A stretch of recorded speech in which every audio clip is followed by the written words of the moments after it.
Hi, I'm Krista Johnson. This is my horse Louie. I'm going to break down how I send him out and around on a training circle. When I send him out, I actually want him to do a turn on the haunches and yield his forequarters out and around. And what I'm using is actually a direct rein.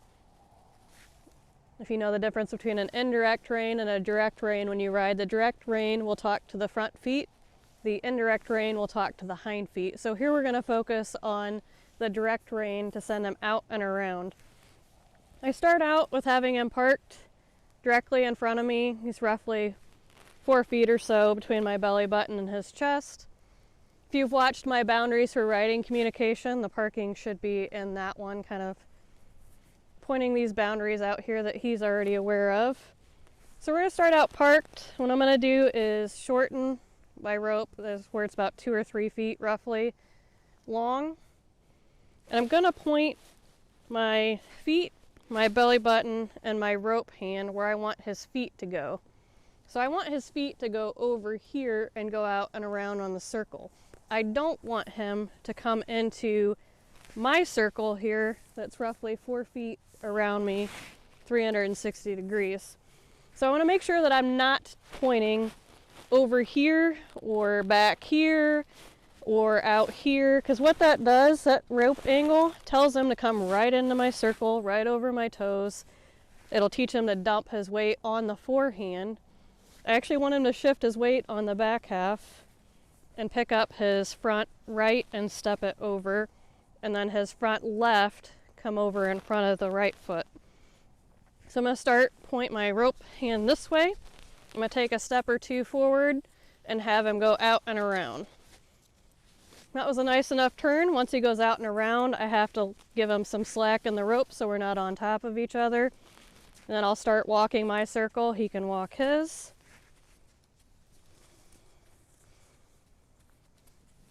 I'll go ahead and stop him. If for some reason he wouldn't follow the direction off the rope or my belly button and my intention, I can follow up with my herding pressure with my stick. And I'll usually use just the handle, and I'll point it right towards, depending on which direction you're going, on the halter knot. Their horses turn, starting with using their nose, their neck, then their shoulder, and their feet. So I'll see if I can send him to his left again. I'm going to turn my feet, belly button. I'm trying not to get him to dart off because he knows this already, but I'm going to point right where I want his feet to go, take a step forward. If I need to pick up my stick and direct him, I can. I didn't need to, but I'll give him more rope. I'm just letting it slide through my open hand. I pivoted my feet, and then I start walking my circle. And it'll be the same thing when I send him the other direction. He should be set up already. I'm going to pet him because he's doing a nice job for me here. So same thing, I'm going to shorten my rope, point my feet, belly button, rope hand where I want his feet to go. He kind of dove in on that one a little bit, but at least stayed out of my space. See if we can do that again. See if I can get him to square up a little bit better and get him ready to pick up that front left first.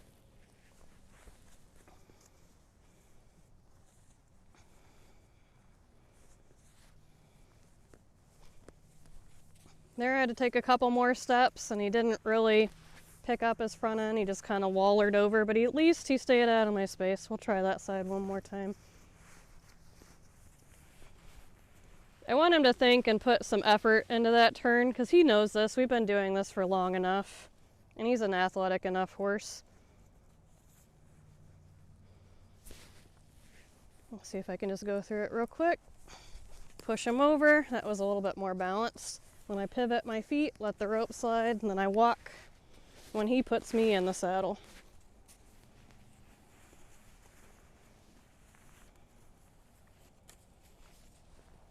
So by asking him to go out and around this way, we're already teaching him how to operate off the direct rein for when we ride.